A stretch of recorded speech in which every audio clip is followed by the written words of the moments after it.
Like, my very first playa name actually was Bike Wrecker. Well, let me put that in the doc. And it was because I was trying to ride my bike out of camp and I broke 3 bikes. 3 bikes. I had a year like that, which caused me to just not bring a bike the following year. But that year they made the city much bigger. So now I bring a bike again. How far did you make it on your furthest excursion before the bike broke? Oh, I did not make it out of camp. See, bikes are for suckers. Feet. That's what you need. That was what was so crazy about it, is that I got on a bike, I started to pedal out of camp, the chain would fall off. I walked it over, the guys are like, everyone's like, oh, just take a different one. I get on that bike, I start pedaling out of camp, the chain fell off. And I'm like... Sounds like you're pedaling wrong. How is that even a thing? How is that even a thing? I don't know. My chain stays on my bike. This is what we're talking about. So the third bike... I pick a third bike out and I start to pedal away and the chain falls off. And that is how I got the first playa name of Bike Wrecker. And that was when I was like, oh, shit, I'm not supposed to ride a bike right now. You know, the pedals are supposed to go down and forward, right? I know how to ride a bike. I know how to ride a bike. It's easy to forget basic things out there. I mean, you're overheated. No. Everything is weird. You're missing the point. The point was the playa was like, girl, you're walking. You're walking right now. Yeah. That's what's happening. And the bike was like, get your fucking feet off me. Yeah. Yeah. They're like, bitch, this is not happening. So on that excursion where you abandoned all bikes, did something fabulous happen? Of course it did. Great. Of course it did. Yeah, it was super fun. You know, it was in the afternoon and it was like I didn't even know like play, game, silly, snarky afternoon playa existed. I hadn't experienced that yet. And that was what I got to experience because I was on foot. Hi, Beth. Hi, Dday. Hi, Rex. Whoa, we're doing one of those. Hi, Beth and Dday. I'm Rex. This is Accuracy Third. We're just 3 friends hanging out in a little room, drinking some beers on mics. A little cold room. Speak for yourself. I'm wearing this brand new lady cardigan that I got from the Goodwill on Friday. It's actually a pretty decent-sized room. It's a small building. Dday has learned that if he goes into ladies' wear, he finds the cutest sweaters. I'm pretty happy with this one. Isn't one of yours a maternity sweater?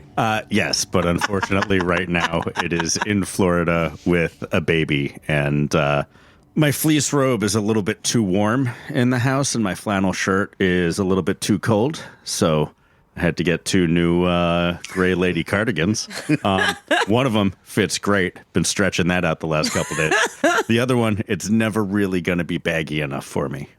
I have one cardigan like that. I wore it when I was teaching on Zoom because it looked like something my crazy art teacher in college would have worn. And I'm like, this looks the part. But yeah, knit cardigans. Would you like to look like a middle-aged lady? Knit cardigans. You're welcome. So this week on Accuracy Third, we interview our new friend, Newbie. Can we really say this week if we're putting it out bi-weekly? It's the week that it comes out. This fortnight. This today. On this day, we do release Newbie, the interview. Yeah. Yeah. Yeah, Newbie was nice. What a conversation with what a fun, energetic lady. This is the magic that happens when you interview burners about their experience at Burning Man, and they also happen to be podcast producers. They give you really good content. They at least know where to pause. They have the right headphones on without you having to ask them to put the right headphones on. You do not have to talk them through the tech, I would imagine. Nope. Nope. Yeah. And they know how close they really need to be to their mic to sound good. And they know how to share the air. Which is something we're all still working on. 7.5 years. I don't know what you're talking about, Beth. I'm really good at letting people talk. Create I never cut people off. Own air in the DAW.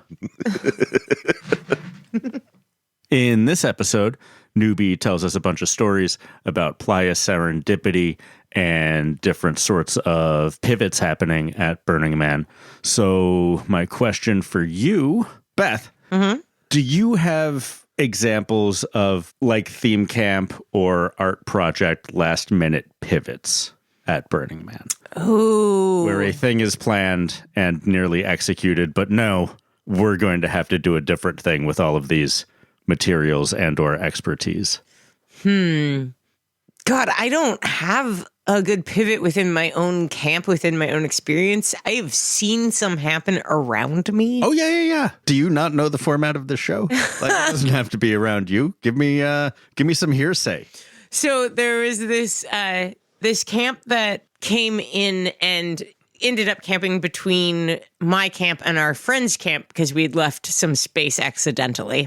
And you know, like Thursday comes around and people are looking for places to camp. And suddenly there's this small camp of about 6 dudes between us and our friend's camp. They came in hard and they hit hard. And then they pivoted hard and like didn't stick the landing exactly. They like came in very hard as dude bros. They were tossing a football around in like as a fun activity, which I'm sure you're allowed to do at Burning Man. You're allowed to do anything you want at Burning Man. Not like ironically. No, like well. Like Abercrombie and Fitch level of tossing the ball around. Yeah. Is that not ironic? No, it's casual and hot. Yeah, they were exactly. They were trying to be, and they were young. They were muscular. They were like shirts off and khaki shorts and throwing a football around. And they were between two like kinky, weird queer camps that like one was full of sex workers and the other was full of theater nerds. Perfect. And like. So same. And my friend in the camp went, and we have a shower in our camp that is, they're camped right next to. And a friend in our camp goes over to them to lecture them about how to appropriately not be creepy about the fact that people are showering right over there. And at the same time, a friend from the other camp came over to lecture them about how something else, it was about where they were placing their stuff. They got like co-lectured by like angry non-men, and their response was, absolutely, we'll do whatever you say. Like 100%. Nice. Just tell us what to do. We are so happy to do that. And by the end, they were wearing wigs and tutus and very much like actual burners instead of bros. I mean, I don't know what their intent was, but they definitely came in one shape and came out in another with their same resources and skills. Sometimes when you get to a new place and you're uncomfortable, you got to throw a ball around or like do some hacky sack. Ooh. Do you really have to do some hacky sack? Maybe. It depends. There was one guy who really seriously went around to everyone in our block with just a, hey, can I help? I'm a big, strong dude. Do you need like a thing moved? Yes. And it endeared him to the whole block. Yeah, we'll call him Moose. I'm your neighborhood lug. Hi, I don't have much to give, but I am very strong. And I'd like to meet everybody. Smart. Uh-huh. Yeah, I just walk around going like, can I be sarcastic at something for you? Yeah, this is great. This is why you rarely make it past the end of the block. Well, at least I know my boundaries. Rex, do you have a playa pivot story or perhaps a story about some playa serendipity? So I have a kind of a story about a playa pivot that wasn't. Those who have been in attendance for quite some time will remember the wedge.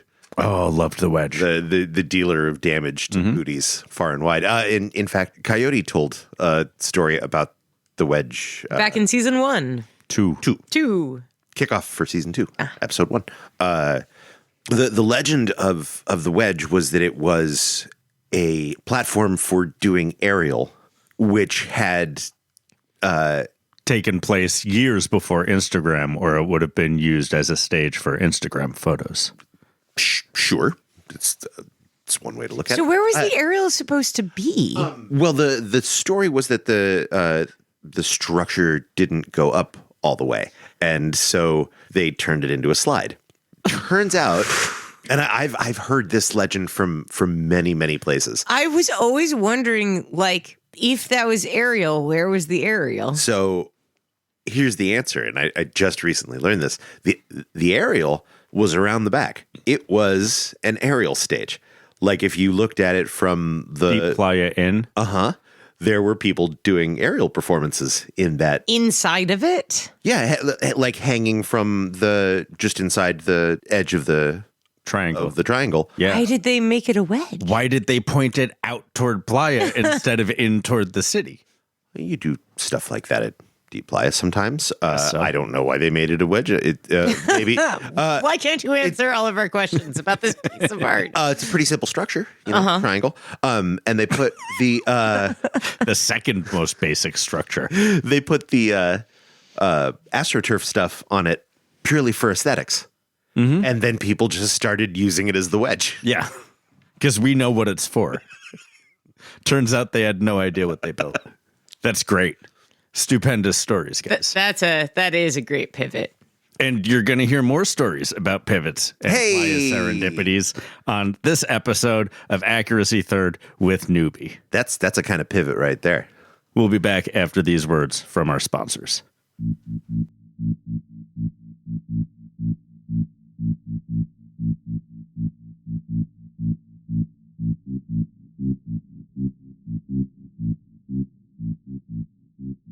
I'm basically basic.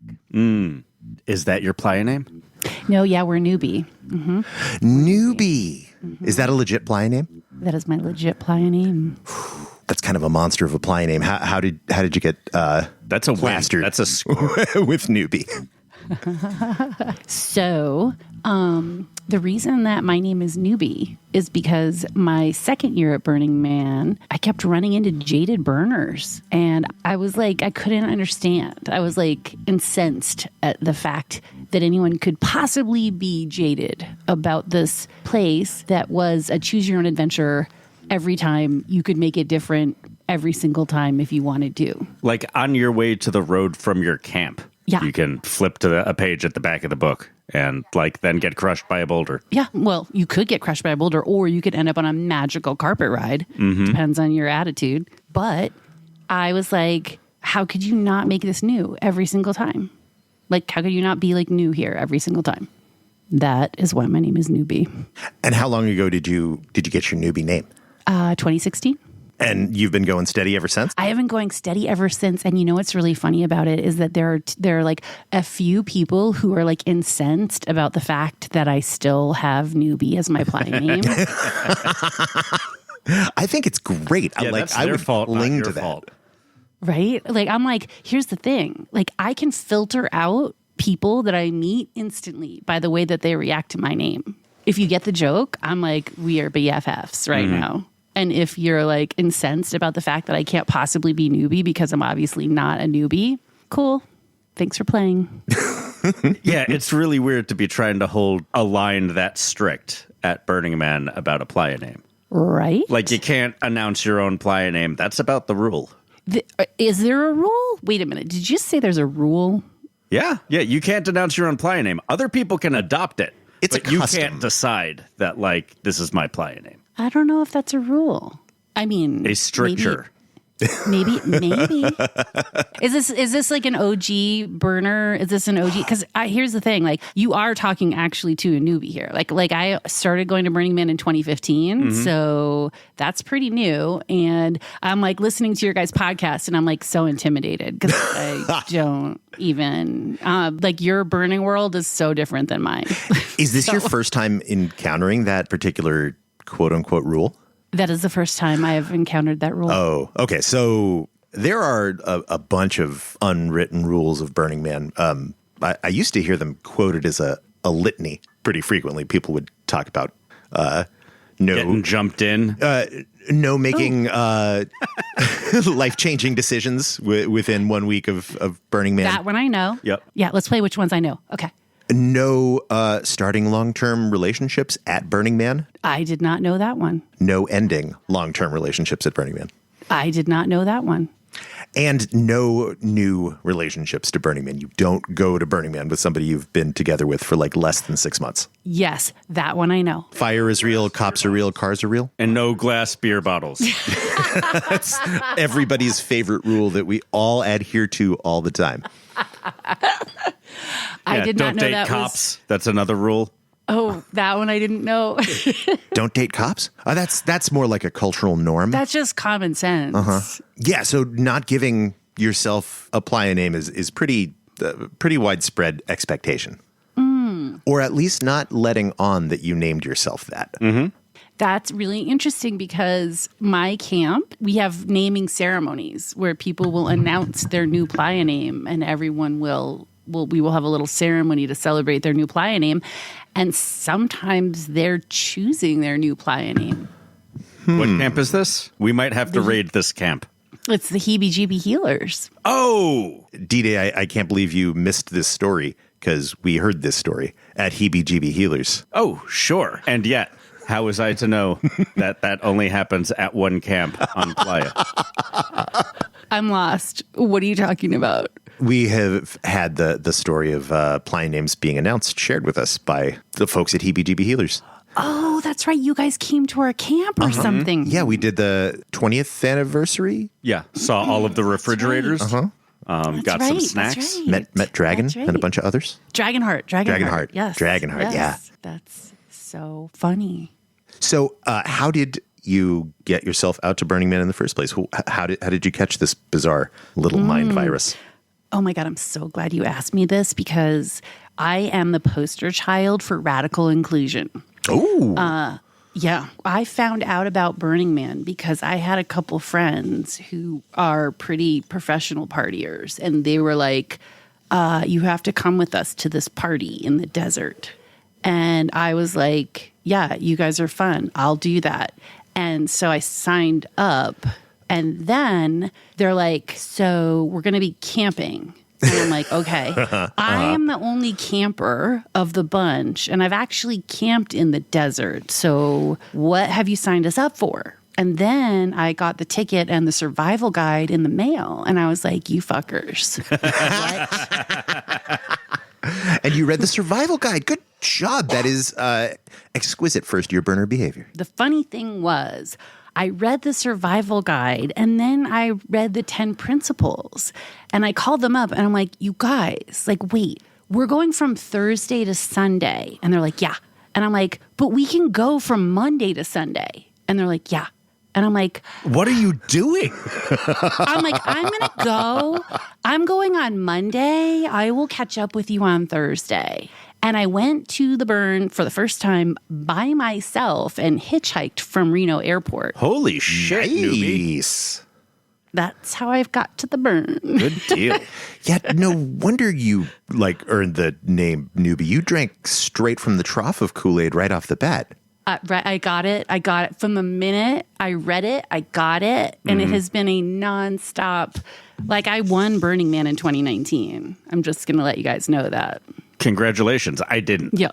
No, I did. I did. How did you win? I won. What were the because stakes? It was nonstop flow state and magic. All right. I'm feeling it. Like the adventure just kept rolling to your door. Everywhere I went on every side quest, and every side quest was more magical than the next. So my mom comes with me to Burning Man. That's how I ended up at the Heebies. Oh. Yeah. Did she go because you convinced her to go and then she found Heebie, or was she independently burning? No, I came back from the burn in 2015 and I was telling her the stories of the art and the connection and the magic and the self-expression. And she was like, I have to go. And I was like, yeah. And she looks at me, she's like, no, I have to go. And I was like, oh, fuck. Okay, well, we're not going to the sound camp that I just camped at. So I was like, I got to find another camp that is going to be a safe landing place for my 74-year-old mother who has sensory issues and can get overloaded by watching television. So That's an interesting choice. I know. I was like, I don't know how this is going to go, but we're going to need to be in like a healing oasis for this to even possibly work. And so I found the Heebie Jeebies because I was looking for a camp for my mom, but it turns out it was the right camp for me. So double win there. How do you two plug into the Heebie Jeebie camp? This past year, I was lead of early team, which was fucking intense. And my mom was on early team in 2017, but that kind of kicked her ass. And so she's just come for the week of the burn since then. And she does a lot of energy work and teaching people how to ground themselves. And she's kind of like a little bit of the matriarch of the camp itself, which is lovely to see. Everyone loves her. And I do healing. Usually I help people unfuck their burns, especially newbies. But this last year, leading early team, just like, I mean, you've seen our infrastructure. It's not a joke. No, it's legit. Humongous. Yeah. And so, and leading it and then having it all go to shit that first night that we were there. During that awful thunderstorm? The thunderstorm that wasn't? The thunderstorm that wasn't, but the wind took out, like, I mean, we had kicked ass that day. And like the org had sent us out there with half the people that we normally have and one less day than we normally have. And, you know, we petitioned for more and they said no. And so we're like, okay. And I'm like, wow, this is my challenge. As the new early team lead, this is my challenge. Nice. Do more with less people and less time. Cool. That's not a theme right now in the world. I don't know. Cool. I actually went to leadership boot camp this year. That was my burn. So, that's what I do for the Heebies. You give your blood, sweat, and tears in exchange for sticky dust. I do. I love them. I love them so much. And yeah, like I said, like I went to leadership boot camp. It was like this incredible, I mean, you know, you get to lead through a crisis and you get to see how you show up as a leader in a crisis and how do you get to set the tone and how do you get to have it still be fun and have people still love each other at the end of this really intense week. So that was really incredible. And like kind of everything after that was sort of gravy for this particular burn. I'm glad you got some gravy this burn because it was the supply was spotty. It really was. But I had the most hilarious, magical moment happen that couldn't have been written if you tried. Like the best Hollywood writer could not have written this funny, magical thing that played out. And like synchronicity and magic, like it's impossible. And it continued. Actually, I have to tell this story. Yeah, please. Okay. So I get a lot of synchronicity and magic at the burn. I tend to travel solo. So I'll go out by myself and just follow the side quests and the people and whoever I meet and go on these adventures by myself. And they're amazing. And this last year, I have two friends who I've figured out that I can travel with, right? And the magic still unfolds. And this year it was like even amplified. So what happened is it's Friday night. And I don't know if you remember this, but there was like intense dust storms, like just during the night on Friday night. Mm-hmm. And we had gone out to dance and we had found this amazing disco and we're like dancing and having a great time. And then it's like, okay, now it's time to go relax somewhere. So we walk down this random street and there is this giant marshmallow of a structure and it's got columns and it's one of those inflatable things. Like a bounce house? Yeah, like a bounce house. Only there's no obvious entryway to this bounce house. Mm-hmm. So we walk around it trying to figure out what it is. And then one of my friends like kind of sticks his hands in, like there's tubes running down it and he sticks his hands in the tubes and he pries it apart and we look inside and it is a giant fuzzy, furry, pink, bouncy deliciousness cuddle puddle. And we're like, oh my God, this is perfect. So we climb inside and we're like laying on this furry, beautiful cuddle puddle. And the next thing you know, two more people like pry open the sides and climb inside. And my friend has been bouncing around on it like an 8-year-old boy, and the people are talking to us about it. And I'm at one point they say something, we're like super knowledgeable about it, and I'm like, wait, are you like the ambassador of this little bounce house? And he's like, I'm the artist. And I'm like, no way. So we got to like express directly to the artist like the fact that we were just so in love with this cuddle puddle that he had brought. And so then they leave and we're hanging out in there and we're asking each other like, what was your adventure today? And my friend Billy is like, I went to a twerk shop. And we're like, oh Do tell. I'm like, you did? I'm like, what did you learn at the twerk shop? And he's like, there's 6 different kinds of twerking. And we're like, there are? And he's like, yes. And we're like, do you remember each one? And he's like, yes. Now, to give you a little background on my friend Billy, he came up from a very Catholic world. This is a very, very Catholic Midwest farming world. They don't move their hips in the Midwest. No, they don't. Or in high church? It's all of it. So we're like, okay, now we need to see these 6 different kinds of twerking. And so inside this cuddle puddle, right where the door is kind of like a little bit of a platform. So my girlfriend and I are down lower and he's up on the platform and he starts taking us through the 6 stages of twerking. Like you can imagine, right? Like with each level of twerking, it gets more twerky. And so by levels, it's getting twerkier. And he's actually good at it. Like he's actually into it and is like feeling the twerking. So by level 6, he's like got like full on ass in the air, bouncing up and down on this bouncy house platform. And just as he's doing this, this man opens the door and sticks his head in and is like, what's going on in here? and my girlfriend and I, of course, have been cheering him on. And so we all are just like are just dying laughing because, and he's dying. He's never laughed so hard in his life because he's like an 8-year-old boy who just got caught, right? Like he just got caught twerking and he's laughing his ass off. And the guy climbs in with us and we're all just like belly laughing for a minute. And the minute that we stop belly laughing, the walls get pried open again. And all of a sudden, this empty cuddle puddle fills with people. Absolutely, like one after another, like 20 people pile into the cuddle puddle. And it's like kind of that like everyone's like kind of sitting cross-legged and it's like that sort of warm, cozy, like campfire vibe in there. And I don't know why, but for some reason, I decide to say out loud, welcome to the Twerk Palace. And It's an appropriate thing to say at that moment. Right. And so there's a moment, a beat of silence. And then all of a sudden, one guy over on the other side of the cuddle puddle starts singing a song. And the song he starts singing is like, oh, we do this and we do that and we do this. And then on the 4th like line that he sings, he starts singing, we're twerking while we're working. And everyone in the room starts singing with him and they all start twerking with him. Oh, you had a real twerk team moment. Huh? I had a twerk team show up into the cuddle puddle. And we are all just like, what the fuck is happening right now? Like, what? Like, you cannot write this shit. Like, how did this cuddle puddle just get filled with people whose camp song is a twerking camp song? And they just came in here while we were here.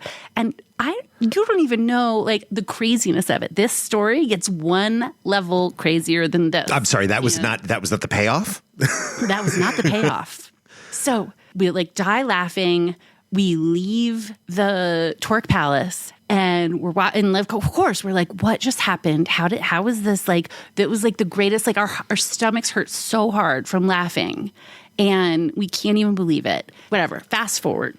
I have a friend who his name is Sourdough, and he has a podcast.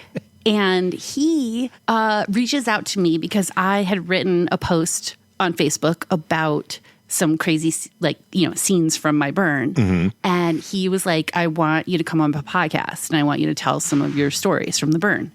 And I'm like, okay, cool. So I get on his podcast and I tell some stories. I do not tell the Twerk Palace story. I don't tell it. I don't know why. It just didn't come up. But I don't tell it. So then a couple weeks later, he comes to visit me here in Denver. And we're hanging out at the art bar here in Denver, and we start talking. And I'm like, you know what? There's this one story that I did not tell you, and I feel like I should have told you it because I think you'll like it. And I tell him the story. And at the end of the story, he starts singing the song. And I'm like, what the fuck? How do you know this song? And he's like, that's my camp.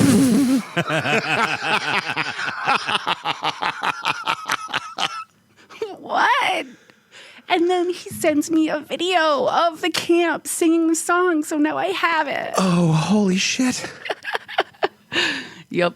Yeah, so that happened. Yep. Yeah, you didn't just find some gravy this year. You found the main gravy vein. That is some intense playa magic. My God.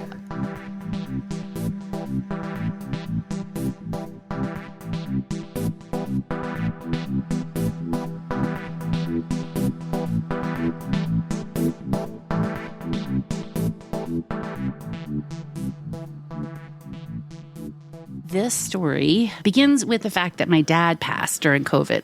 I'm sorry. Sorry, that's a bummer. It was a lot.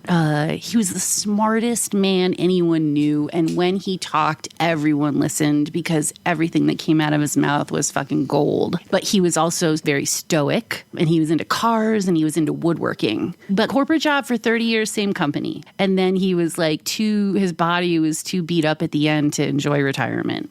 Oh, that's a drag. I know. So he dies during COVID, and I don't get the closure. Death culture in this country is hard enough. It doesn't feel closure-y at all, especially if you're going like the normal religious church route. Yeah. Like there's something it doesn't give me what I'm looking for, at least when it comes to closure and death. Oddly, usually more about God than the person who died. Yeah. The point is that I was looking forward to Temple because I was going to bring a picture of my dad and I was going to burn it in the temple. That was going to be my ceremony for him. So early in the burn, Tuesday night, I think, I am with one of my best friends and we're doing our whole let's ride around and look at art. And we are going to have a few mind-altering substances and we're going to ride our bike. We're going to go wherever our intuition tells us to go. And so we're riding around, we're looking at all the art. We get to the temple and I'm like, hey, can we just go in? I just want to get the feel for it. I haven't seen it yet and I want to just see what it's like. And so we get off our bikes and we walk around the temple and we come back out and I'm feeling like I'm not really sure if I feel connected to the temple and I don't know why. And I'm like, you know what? I just want to talk about my intention. And so I bring up my dad to my friend and I tell him that I brought this picture and I want to bring it to the temple. And then I end up telling him as we're getting on our bikes and we're about to ride away from the temple, I'm like, it's really weird because my dad has shown up for me as butterflies. Ever since he died, he's shown up as butterflies. And I was really resistant to it in the beginning because he's car guy. He's he's not a butterfly guy. But it was happening with I would go on hikes and I would be thinking about my dad and the next thing you know, a butterfly would fly at my face, know? It was it just kept happening so frequently that I was I just got to the point where I was accepting it. I was okay, dad's a butterfly. That's pretty funny. And maybe he's just showing up where he knows I'm clear-minded, right? Because I'm usually out hiking and I'm in nature. And so he's just showing up where I'm my best rather than showing up as what I think of as him. And that's cool, right? That's kind of cool. I'll wrap my mind around that. So I'm telling Billy this, my friend, and we're riding bikes off into a random direction on the playa. And as we're riding, I see these tree limbs coming out of the playa with these golden pods hanging down off the tree limbs. And I'm like, oh, Billy, hold on. I'm going to ride through this art. And he's he had already passed it. He's okay. So he stops his bike and I kind of turn around and I ride through the art. And as I get to the top of this tree tunnel, my bike stops dead. There's a lot of quicksandy, sand trappy stuff this past year, but this was I couldn't slow pedal through it. It was a dead stop.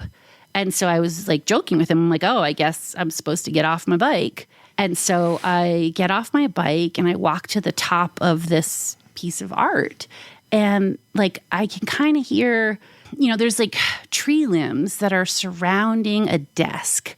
And on the tree limbs are these like kind of like things that are blowing in the breeze, like clinking in the breeze. And I'm not really paying attention to that because I'm like, okay, like what's this desk about? And I look down and there's like some Sharpies on the desk and there's like a little drawer. And I pull open the drawer and inside the drawer are wooden butterflies. And I'm like, how is that even possible? Like, how is that? Like, we went to the temple and then it sparked me to talk about my dad and how he's showing up as butterflies and how he was a woodworker. And then very next piece of art that we just happened to stumble across, the point of the art is to write things on these wooden butterflies and hang them up.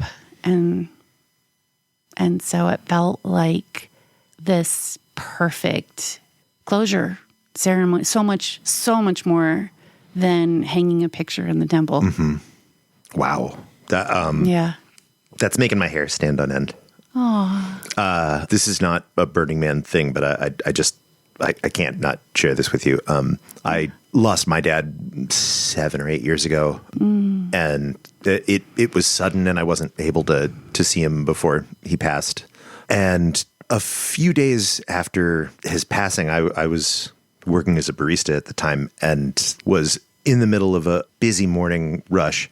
When you're working busy at an espresso bar, you're constantly loading your little portafilter with coffee and pulling a shot and finishing the shot. And you knock the spent coffee out and you put your portafilter back.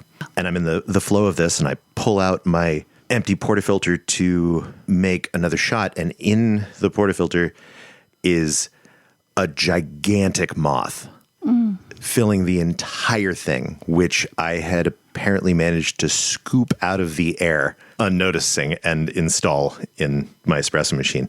And my dad was a pretty committed Buddhist, and in Buddhism, the moth is very strongly associated with souls of past people. It's not a very good Buddhist expression of it, but it was very much a goodbye.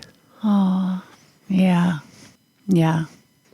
Yeah. There's this tension, right, between the logical mind and then your heart center telling you this is what this is. Mm-hmm. Mm-hmm. This is what this is. You come to this event for any amount of time, and your logical mind is going to take a beating because there is such deep, thick magic out there. You can't explain what happens out there with coincidences everywhere. It's not enough. No, it's impossible. The whole thing is impossible. Yeah, you just get to drop into the wonder of and the hilarity of it. Even when things go wrong, I can now find it hilarious.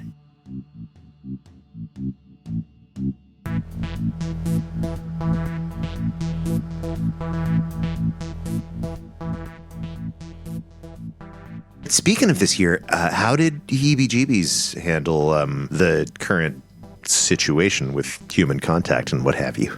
Oh, you mean like what was our COVID policy? Yeah. Or Did you have one? Burning Man didn't. Or in general, how did the changes to our world affect your camp?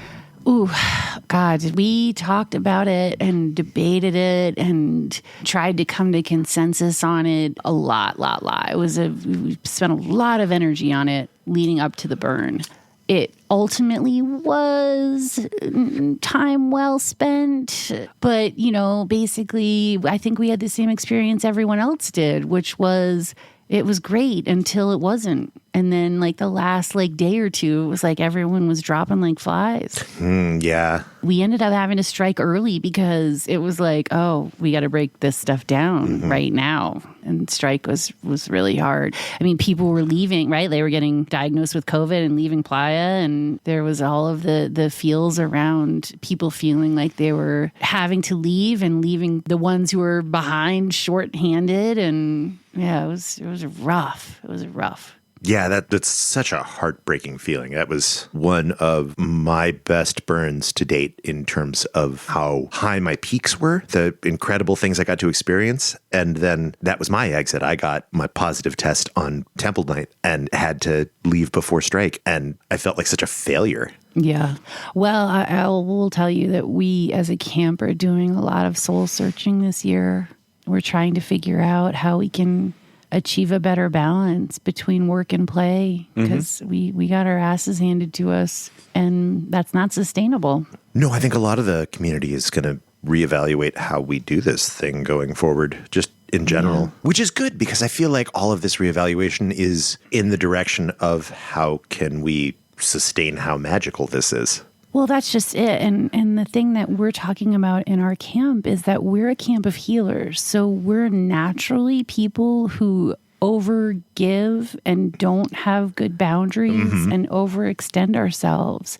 And so like our job now is to figure out how to make that balance. Like if we can't figure out what that balance is at Burning Man, how is there hope for the default world? Right? Every 3 years, instead of coming out as Heebie Jeebie Healers, you come out as like the Heebie Jeebie Loungers.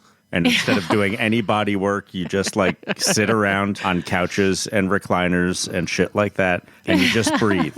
That's so much less intense than what I was going to, or what my brain wanted you to go towards, which is What like was your No, I was thinking every 3 years you become the Hoobie Joobie Harmers and you go out and you just try to like make people's burns terrible. That's pretty fucking cool. I can't believe I didn't come up with that. That's a much better idea. I had high hopes for you, buddy. Uh-huh. I'm gonna run that. I'm gonna run that by people. Please do. Let's see how that goes. Accuracy Third says we should be the Heebie Jeebie Harmers, guys. Yeah, everyone is responsible for bringing one sawed-off bat with them.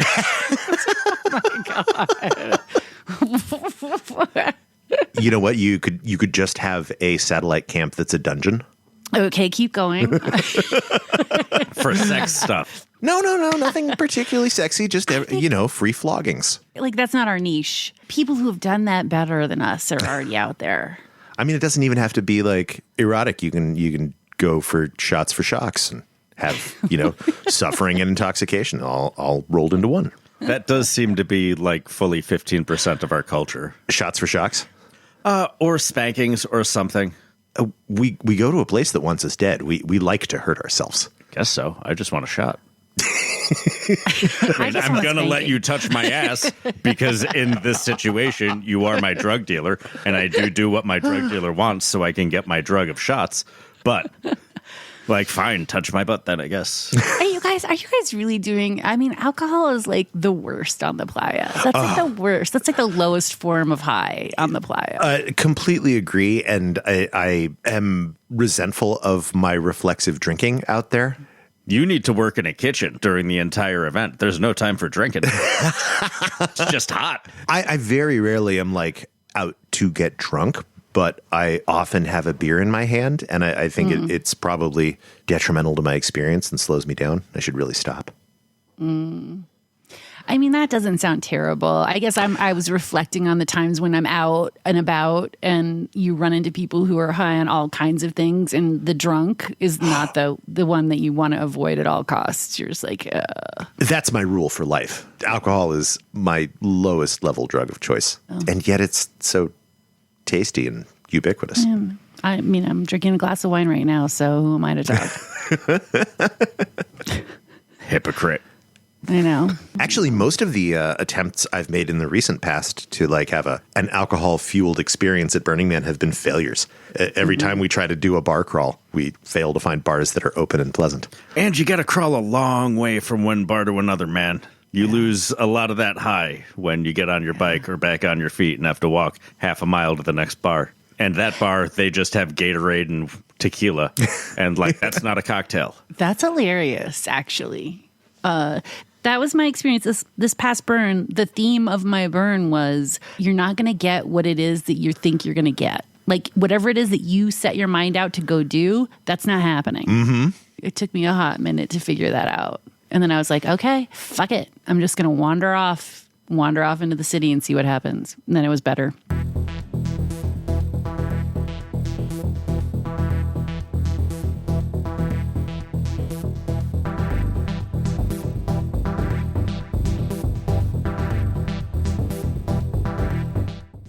So 2019 peak goes like this. As a camp, we all go out. It's called Chaos Night. And what we do is we all sort of as a group participate in a substance, and then we wander out as a hive mind onto Playa. So there is no individual, there is only chaos. And chaos wants to do this, and chaos wants to do that. And it's like whatever it is, chaos announces what it wants to do by shouting. And so chaos will shout what it is that it wants, and then chaos all has to go do that thing. I like this, and it's stolen. It is now mine. It is so fun. It is so fun until it's not, right? Because inevitably chaos ends up on a death march because there are members of chaos who never want to go home. And then there are other members of chaos that are like ready to go home. And is chaos not allowed to disintegrate slowly? No, I mean chaos is moving as a group. Oh, chaos should slough off some chaos. Chaos does end up doing that. Yes, there is a point in the night because like I said, inevitably there is a solid amount of time where members of chaos are saying chaos is on a death march. Chaos is on a death march. So yes, it does slough off. But this particular night, the beginning of chaos, we are wandering off on foot into deep Playa, and chaos is like, where do we go? And I'm like, let's go to the heart. The heart is the symbol of the Heebie Jeebies, and there happens to be a sparkling disco heart off in the distance. Let's go there. And everyone's like, yes, let's do it. So we wander to the heart, and just as we get to the heart, this giant bedazzled skull art car playing the greatest music, like perfect dance music, a dust storm kicks up. And so it feels like we're kind of surrounded in our own little private dance party world in front of the sparkle heart. And we dance for like a while, however long, it doesn't matter. It's the Playa. Then you feel like that moment is over. And at that moment, my mom decides that she's going to wander back to camp, and the sparkle skull starts driving off in another direction. And the people who are left are like, what are we going to do? Where do we go next? And then a pirate ship art car pulls up and is like, get on. Hell yeah. So all of us get on the pirate ship. We get to the top floor, great music. They drive us to porta potties. They drive us to a couple other parties, dancing, having the best time. And then I'm like, okay, time for me to peel off. So we're way on the other side of the city. But at this point, you're like, yeah, like walking would be good for me right now, right? Yeah, totally. Yeah, I've had a car ride. I can like walk back home. I can do this. So I have a little bit of water left, and I finish it. And I'm like going from probably like 10 o'clock and C to 6:15 and F. That's my journey. As I'm walking, I stop at a porta potty and then keep going. And then a while later, I'm thinking that I'm like getting close to home. And I'm like, wow, that's weird. Like, those are neon palm trees. Like, I swear I saw those neon palm trees like back a ways the other way. Are like neon palm trees trending at Burning Man? Like, what's happening? And I like stop and look around, and I'm like, that's the actual camp I saw way back when. And when I went to that porta potty, I got turned around and ended up walking in the opposite direction that I was supposed to walk. Whoops. And I'm like out of water. I'm exhausted. I'm thinking like, it's like one of those moments where you're like so crestfallen and you're like, what do I do? What do I do? And I look across the street and there's a tea house. And I'm like, okay, I'm going to go sit in this tea house and regroup. And so I just like walk into the tea house, and it's got all of these beautiful like mattresses and pillows around the outside, and it's super chill and calm. And I like sit down on the edge of like the, couch mattress that's right by the entrance. And I'm like kind of staring off into space being like, okay, what do I do? Like, how far do I have to walk still? Right. And this really sweet old man walks up to me. He's like, hey, how are you doing? And I'm like, I could be better. He goes, yeah. He's like, are you like, do you need some water? And I'm like, yeah, actually, I really could use some water. And also, I'm really grateful that you have a tea house here right now, because this is exactly what I need. And he like laughs at that and he's like, okay, hand me your water bottle. And I hand him my water bottle and he walks away and he comes back and in his arms he has a blanket and my water bottle filled. And he hands me my water bottle and he's like, why don't you just like rest here for a minute? And I'm like, aw, that sounds amazing. I lay down and he like puts the blanket over me. He's like, how do you feel about me? Like, he's like, what if I just pet your forehead while you fall asleep? And I'm like, oh my God, that would be so great. Yes. Yes. And so I lay there and he like just like smooths out, like, you know how like you brush up on your forehead and it just smooths out all of your like worried wrinkles. And so he did that and I fell asleep. And then I woke up just as the sun was rising and I woke up like super refreshed. Like it was like I had a full night's sleep.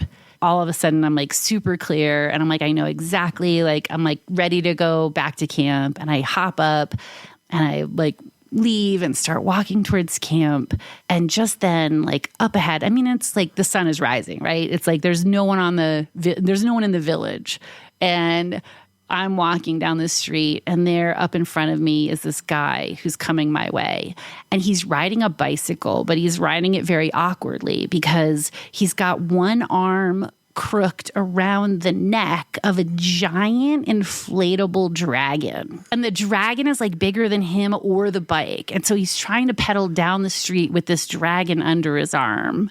And he's like wobbling back and forth. And I just look at him and all he does is just shrug.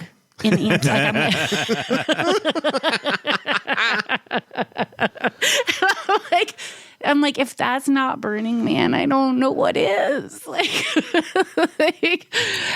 Yeah, it was such a good night. It was such a good night. People think the best time to steal something from a camp is like in the middle of the night when it's dark, but they're wrong. Best time to steal stuff from a camp is first thing in the morning. How cynical of you, Dday. You assume that he stole that rather than just he made the mistake of inflating it before he got on his bike rather than after? Maybe. I mean, you'd think he'd deflate it as he was trying to get on his bike with something that big. That seems like a snatch and grab to me. I'm not judging him. I have stolen a lot of great shit from other people's camps. How dare you?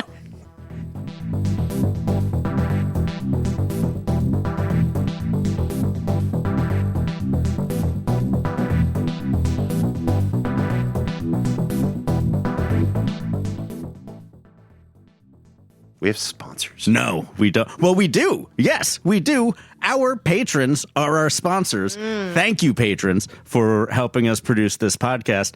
This episode that you'll get on your feed in a couple weeks, the discretionary cut of our interview with Newbie, has a couple more stories about Playa Serendipity in it and like a half an hour of three radical socialists talking about radical socialism and how like maybe some shit could actually fucking work if anyone listened to us ever, which they won't. That was a pretty good roll on to the patron bit there. That's well done, bravo, thank you, real pro. Yep, thanks, real patrons. pros. Just like Newbie, you should check out her podcast, Magical Soup. Beth and Rex and I listened to it a couple weeks ago when we were on a road trip, and it was very energetic and fun, just like Newbie. I have a podcast. It's called Magical Soup. And the one that I think you should listen to is the episode called Taking a Leap. And it is the story of my older brother who convinced a hang glider person at Fort Funston to let him use his hang glider. Oh. And he jumped off Fort Funston. Oh, my God. Without ever having hang glided before. Holy shit. Jeez.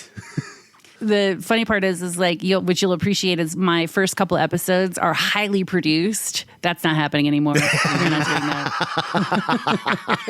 that. The place that Newbie is talking about is one of my absolute favorite places on the planet, and it's about 15 minutes from my door. Fort Funston now is a big park. It is very fun to listen to a story that you can picture so vividly. Mm-hmm. It's changed a lot. Fewer delinquents. More dogs. But just as many hang gliders. The danger of the cliffs is very transparent still. Yeah.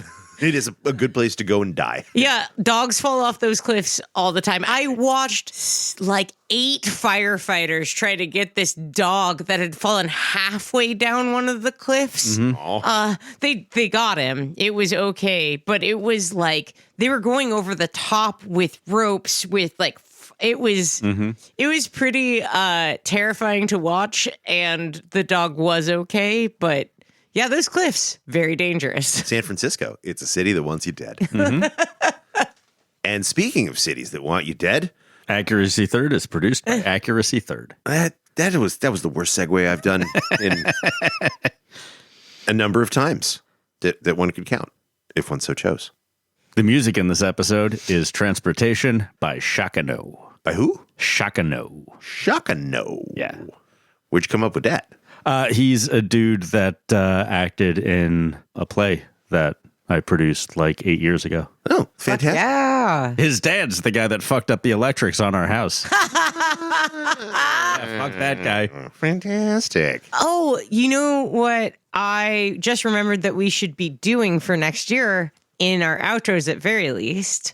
Hey, friends, invite us to stuff. We would love to go to stuff. We may or may not come, but if you invite us personally to the thing that your camp is doing that you think is great, that is a much higher likelihood that we will show up. Oh, you mean at Burning Man? Yes. Ah, I see. Yeah, but also, like, invite us to other stuff you're doing in Northern California.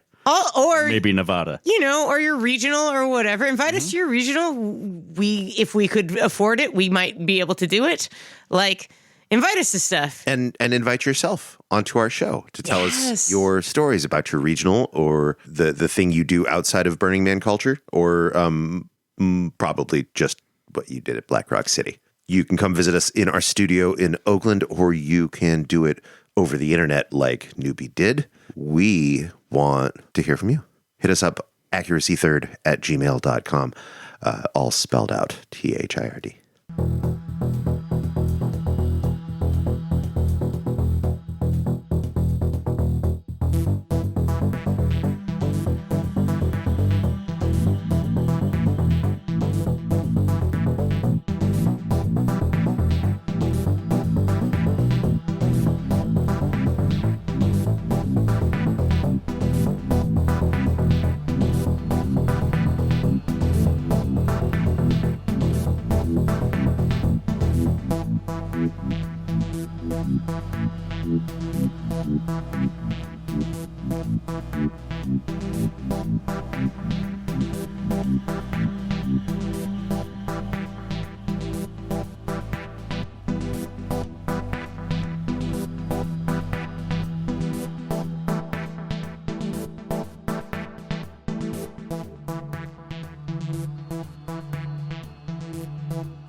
I was unconscious until I went to Burning Man in 2015. And it was the beginning of my path to consciousness. And it was because of spending a week in a city surrounded by conscious people who are fully self-expressed. There's nothing that allows you to see your programming more than that.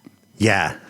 The mass of people who are willfully stripping away the branding off things alone is wildly impressive and like largely unheard of in most societies.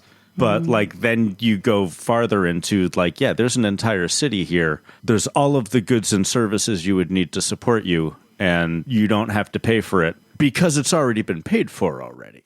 There's your ticket fee. There's all the shit you bought ahead of time. And we all have enough. But nobody inside the gates is trying to turn a profit off you. Right. Well, and it's bigger than that too, though, because it's people doing the thing that they want to do. Mm-hmm. The people who are opening the nail salon, it's because they want to do that.